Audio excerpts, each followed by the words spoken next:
People have been asking me, what is my process for buying raw cards online to try to get PSA 10s or 9s, whatever, generally 10s, to flip. All right, so I'm going to give you an example that I'm just doing right now. So 2023 Obsidian Color Blast of Bijan Robinson.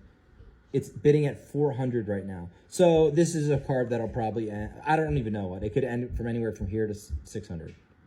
Okay, so I now have to look at Card Ladder to see what a PSA 10 and a PSA 9 would be worth in order for me to make that decision. So let me show you. So I looked up PSA 10 Color Blast Bijan. Okay, one sold on March 7th for 400 bucks. That's the Obsidian one. The Prism ones are obviously way more.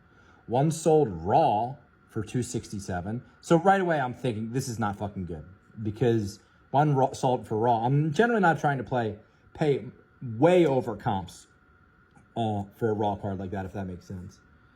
Okay, and a PSA 9 sold for 275. So like this is a fucking terrible one to try.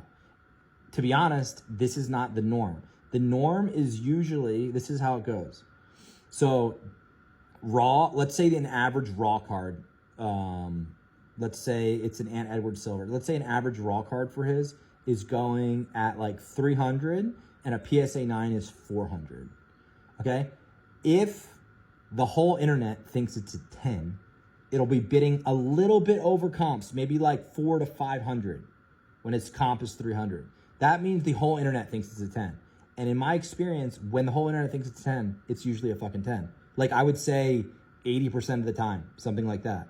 So when you see the cards that are bidding a bit over comps, you know, everyone thinks it's a 10. The caveat to that is cards like this. No one knows what the fuck this is. I'm buying this completely blind, hoping it's a 10. And in my experience, it's 50-50. For modern cards like this, it's 50-50 whether you hit a 10 or not. So let's say, for example, for this card, if a PSA 10 was worth like 800, which wouldn't be abnormal for this card, then I would buy this card all fucking day. And even if I hit a PSA 9, at worst, I would be losing small. And I'm okay to lose small to win big. The hobby.